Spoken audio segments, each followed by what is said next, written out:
Federico Pistono, how are you? Good, thanks.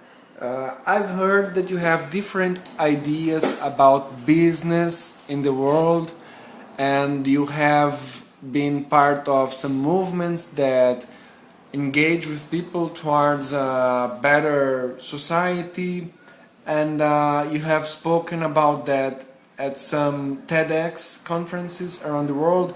You have attended Singularity University. You have written a book like about robots stealing our jobs, and But that's okay. but that's okay. So did a robot ever steal your job, or why did you write this book? So this book is an attempt to have people think about their future in a different way from what they are not used to, because I think society is about to have a dramatic shift,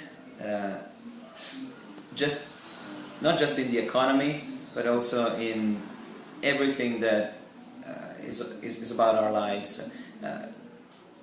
Since every society, every modern society is based on the cycle for labor for income, income for consumption, consumption, the cycle just keeps going on like this. If you break the cycle at some point, then you have a problem. So for instance, I just heard an interview, I don't know, I need to check if these numbers are correct, but the interview I just heard, some economists have calculated that there are about 3 billion people who are currently looking for a job, and there are only 1.8 billion jobs available. So that leaves 1.2 billion people without a job and who cannot find a job. Now, If all the rest is a good match with the position open. yeah. But the point is, population is increasing and number of jobs are decreasing, and they will decrease more and more in the future. So what I envision is, if business as usual goes on, a horrible future for humanity. Because in the past we've been able to adjust to technological changes because they were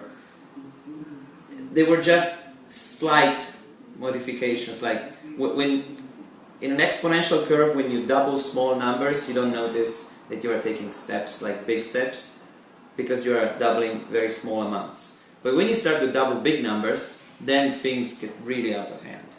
And we are about to experience that kind of shift, because we are about just on the knee of the curve. Artificial intelligence and automation are becoming, in certain aspects, as smart as humans, and in certain others, even smarter. Now the thing is, technology advances exponentially, but we advance in a linear way, if at all. So I don't think like you or myself is smarter than Aristotle. And Aristotle lived 2,300 years ago. But computers, just take any computer 10 years ago, is 1,000 times dumber than it is now. So in 10 years it will be 1,000 times smarter. And some computers are already doing the job of people, like writing articles. Forbes magazine has written thousands of articles in the business, real estate and financial column by algorithms, and nobody noticed, because these articles are perfect. So it's just a matter of time before they start writing articles about, I don't know, movie reviews. They start writing about poetry, art, political commentary. Books themselves could be written by robots. Already reports, technical reports, entire 300, 400 pages technical reports, completely written by algorithms. Just last week, I've read of this computer-generated mathematical paper. It was sent to a mathematical journal, and they accepted it. They accepted the paper, and then they replied asking, "Oh, could you explain this a little more, like this part, we don't really understand." And the author, who was just a programmer who made the program, said, "Yeah, you don't understand because it makes no sense. It was written like by this computer, and I don't even know what it says." So, and they didn't notice. So, like computers, robots, and artificial intelligence, all this automation is growing at such a speed that we can ever hope to catch up with. So it's a lost battle. So yeah, ain't no use saying, okay, put your computers away. It's Let's no get use. rid of computers. Yeah. Yeah, you can say that. Someone else won't, and suddenly you're not competitive in the market anymore. So even if North America, Europe, Japan, Brazil, if they all agree, let's not advance technology anymore because it's going to get rid of all of our jobs. China is not going to do it. India is not going to do it. Or even you take a small country, given enough time, given the exponential advancement of technology, they will become the most competitive in the market, and they will just blow you out of the water. So jobs are going away, they're not coming back. We cannot find enough new jobs, regardless of how much time and ingenuity we put into it, because it's physically impossible. Even if we could, my thesis is, why should we? Why should we fight and resist automation when we can use this and leverage these technologies as an opportunity to finally free ourselves from the slavery of work for income, labor for income, and employment for survival? Do you think we should hire robots to work for us so we don't need to work? As if they could gain more, we still need some margin. I think we should escape from this cycle of meaningless, conspicuous consumption and growth, regardless of the utility of what we produce, and use technology in a smart way. Because technology was not meant for us to increase productivity and growth so that we can work longer hours anywhere, anytime, on any device, and have more stress and work at 2 a.m. and check our Facebook status updates every 5 minutes. This is not the way technology was meant to be. Technology was meant to make our lives happier, better, and easier. Okay? So how about we find smarter ways to work less, to have 20-hour work week, 10-hour work week? How about we find smarter ways to... And still make a living on that? Or the fact is, not needing to make a living? Here's the thing. What do you mean by making a living? Like, if you need $5,000 a month and you earn $4,000, you're poor. If you need $1,000 and you make $1,500, you're rich. It's all a matter of, perspective. So if you reduce your dependence on money, you reduce your dependence on work and on multinational corporations and the state and so forth. So if you leverage these technologies, which are becoming cheaper, faster, better, and more democratized through open source and the exponential expansion of these technologies, you can reduce your dependence on money by growing your own food, by making your own energy, by building your own things and stuff with 3D printers, by sharing designs and ideas with other people. And these things couldn't even be conceived 20 years ago, and they were not even considered possible 10 years ago. Suddenly now they are becoming possible. In 5 years' time they will be considered obvious, right? So it was, who was it? It was not William Gibson, it was Arthur C. Clarke, I think, who said technology works like this. If it was invented, between 0 and 15 years of age, of my age, it's old. It's obvious, it's natural, whatever. Everyone has it and everyone wants it. If it's invented when you are between 15 and 30 years of age, it's technology, it's cool, and you want it. If it's invented after 30, it's evil and nobody should use it. So, because we are afraid of what we don't understand.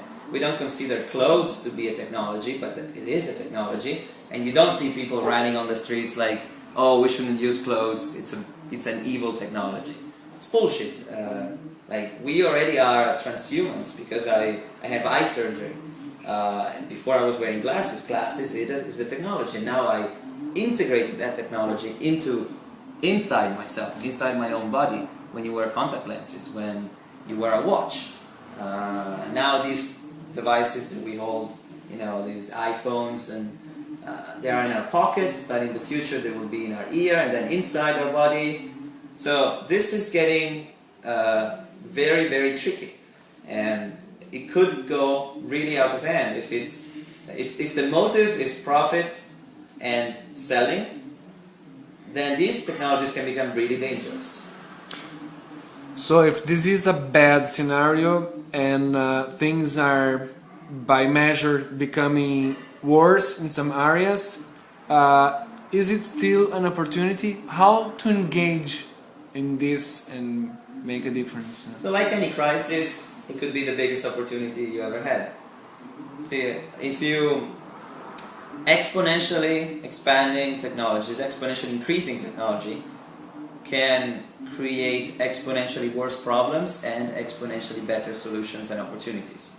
So for instance, now we can produce green energy cheaply and distributely, and the basis, like the designs, are becoming open source. Suddenly you can make things yourself or with a small group of people, just with a community of people, more cheaply than ever before, and you don't need big multinational corporations. And the same goes for food production. Like, you don't need to work the land 12 hours a day. Now with hydroponics and permaculture and other technologies, you can just spend an hour a day and reduce your food bill every year by up to $3,000. So this is real stuff. This is stuff that people need. And do you see people doing this? Especially, say, the food part, for example. I see lots of movements flowing into this direction, but not enough. It's still fringe. It's still considered the environmentalists and that kind of bullshit. Like, this is not a left wing or a right wing or a progressive or an environmentalist perspective. This is survival, okay? So, business as usual will have wars over oil, wars over helium, wars over water, wars over anything that's scarce. And things are scarce, more scarce than we think they are. There are some things are already reached the peak. Some resources already reached the peak. Peak oil was about 1972, 1979. Some disagree when was the peak, but it was some time ago. Like, peak production, we already reached it 30 years ago. Doesn't government and big corporations know about that? Or they cannot address it because it's not in their core business, or what? Is it? They are unable to address these problems because of structural problems. Like, their structure doesn't allow them to think outside the box and to solve these problems. For once, corporations are based on profit, short-term profits, usually, like the next quarter or the next 2 quarters, because they need to get back to their shareholders. That's their bottom line. And governments, they have no power. Governments are basically the waitress and the waitresses of the corporations, because corporations pay for their campaigns, for their political campaigns, and they get people elected. And in some countries like the United States, bribes are legalized because corporations can pay hundreds of millions of dollars for political campaigns. This is legalized bribery. And do you think this is part of the, is this an influence, a real impact in the direction you're heading to? This has defined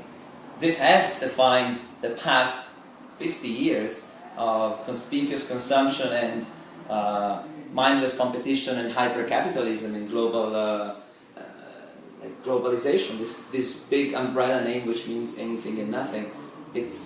It has brought a lot of wealth to a few people, but the trickle down isn't working as it should be.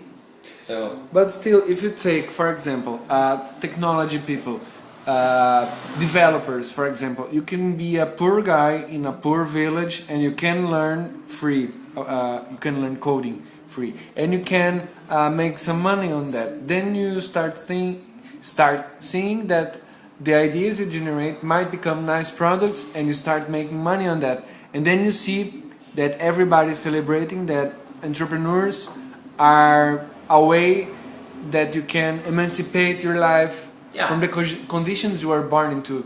So still it doesn't only shows signs of scarcity, but also of abundance. I mean, Oh, yeah, take this path absolutely. and you might become rich too. Absolutely. And life might become easier and happier and more engaging. And Absolutely. And part of what you mentioned is actually, I have a benefit corporation that addresses exactly this, to give people who have no opportunities in emerging economies the ability to become educated and learn new skills and find jobs. So this can work. But the problem is that in the long run, in the large scale, this doesn't work. There are just not enough things to do, not enough jobs, and yes, you could become an entrepreneur or a really good coder or programmer, but the problem is not for everyone. It's just, it doesn't work on a global scale.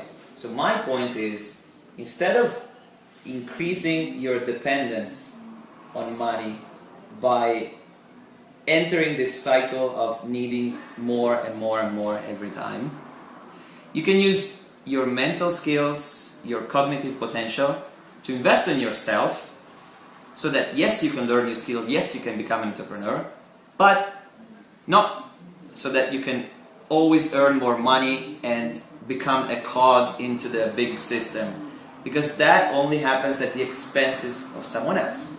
So capitalism is known for not being able to solve its problems. It just moves them around geographically. And this is not a socialist idea. Richard Branson, who's not exactly a well-known socialist, he just wrote a book called Screw Business as Usual. Bill Gates spoke about how capitalism needs to be fixed, because as it is now, it's broken. and I think this is part of the solution, like depend less on buying. Depend less on money and become more resilient. Because right now we have the technologies to work little and to produce for our needs. So if you take Maslow's hierarchy of needs, which is, you know, at the basis you need food, you need shelter, you need water, you need sex, you need a house. If those things are not provided, you're not going to think of what's at the top of those. You need to first provide the basic needs, and then you can go up into the pyramid of needs. And more, these things can be provided by ourselves or our close communities by leveraging these technologies. And this was not even conceivable 10 years ago. So I'm saying, instead of fighting automation we are fighting this lost battle because it's a race at the bottom.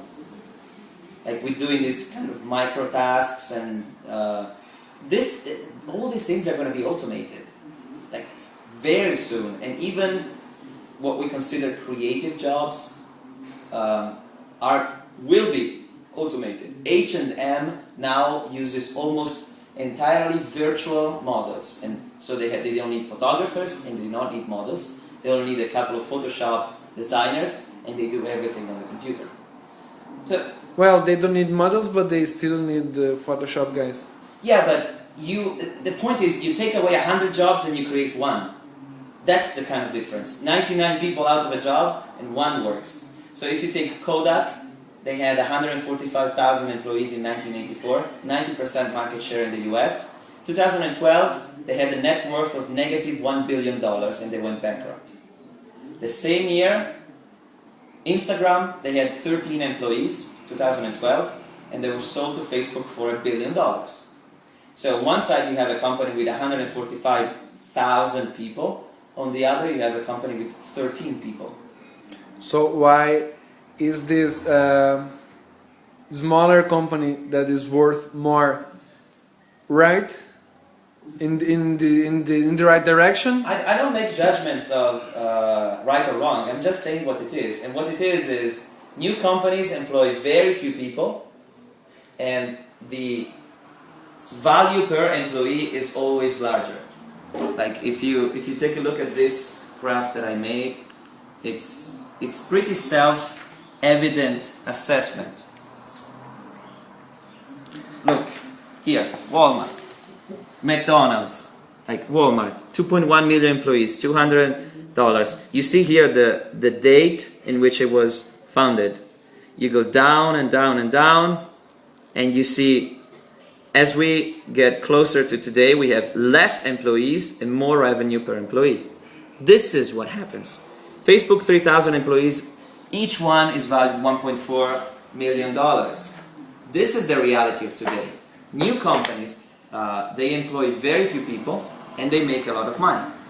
So, a colleague of mine, a professor at MIT, Andrew McAfee, made this graph showing corporate profits and corporate investments are going up, up, up, but employment to population ratio is going down, down, down.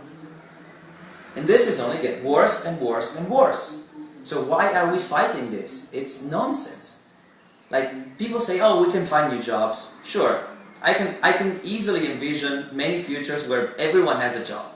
Like, one job could be to go to an office, sit down, and look at the computer and just read emails and answer bullshit for 8 hours. Does it sound familiar? Like, you're not doing anything, you're just wasting your time, but it looks like you're doing something because, you know, people need the carrot and stick thing. This is 17th century thinking. This is medieval. Like, we should be doing better than this. Like, this is 2012. Come on. Like, can we go and explore the fucking galaxy already? You believe the idea is like we have to recognize that we are free and less dependent, or we have to break to be less dependent? You need a plan. You need a damn plan. You need to study how to become more self-dependent, which doesn't mean to isolate from the rest of society. It just means to rely on a community of people you trust instead of corporations and government that you don't trust and you shouldn't trust. So you need a plan, you need to study things which are, by the way, free to look up online. You study them, you make a, say, 5-year plan, and you say, in 5 years, right now I need $3,000 a month, in 5 years I'll only need $1,000. That means that I can't quit work, but that means I only have to work a third of the time. So if you work less, then what happens? Suddenly you have more spare time. With spare time, what can you do? You can invest on yourself. You can study things you like. You can enjoy more things, and maybe you will find some occupation that maybe pays less but is more meaningful for you. I like this idea, but let's say when the year arrives, 1,000 is worth less, and I discover, wow, I needed more. So I just work more. 1,000 is an example. It's 33% of the original, of the principle. So my point is, if you can start reducing your dependence on certain things, then there is like an avalanche effect, because it's a virtuous cycle. Suddenly you become you're involved in a community which helps you, you help them, you have many communities, and the more you think about how to become emancipated, the more solutions you find, because your mindset is already in that kind of framework. So you will suddenly look for articles and news that go into that direction, and you will see, oh, there's a new model 3D printer, oh, there's this guy who's been doing that project there, and suddenly you see a whole new world. Instead of being a passive observer of your life, where things just happen and you are just walking the path that they chose for you, which was, you go to school, you learn this, you go to work, have kids, die. Maybe not. Maybe there's something else, right? Yes, that's pretty interesting. So those who want to see deeper the subjects you discuss in this book, which you will describe as not soap opera, but is this like a technical book or a conceptual book? How would you describe it? So this topic hasn't been. It's like philosophy. No. This is as practical as it can get. Like, if you look at the width of the book, this is solutions, like practical solutions. Show one. Yeah. Can look at. Yeah, here. So here, for instance, it's a summary of house retrofit savings that you can do with the payback time, the cost, the 10-year savings, the return of investment. Yeah, some of the things you can do, like here, LED light bulbs, high efficiency household appliance, programmable thermostats. This is just one of the many examples. Like, if you think creatively on how to make your life easier and better through technology, then you can. It really sounds more defined and smarter, so it has to do with using also a lot of these free tools that are available more and more. Absolutely. Especially if someone will keep paying their bills, so it remains active, right? Yeah. So I mean, if suddenly you don't use the electric grid anymore, or you sell to the electric grid as much as you consume, then you are at zero. It's the perfect, like you're at parity, right? You don't spend anything, you don't earn anything. You're self-sufficient in that regard. With food is a bit more difficult because it's not easy to grow tuna in your backyard, but you can realistically make 30% of your food production, even 40% of your food needs, just in a very small garden in your backyard, or even in an apartment you can make up to 5-10% using small hydroponic systems. And these technologies, they are becoming better and better. Like in a few years you'll have a fridge-size container where you just grow hydroponic stuff and it's all automated. Right now it's very, like you can go to Kickstarter, there are people starting projects with these vertical farms ideas, and right now they're like a bit like a toy, a bit like more of a hobby. You wouldn't believe that as a means of survival, but it can reduce up to a certain point your dependence, and these technologies, they can become better and better. And as they do, you become more free. That's pretty interesting. Thank you, Federico. Thank you.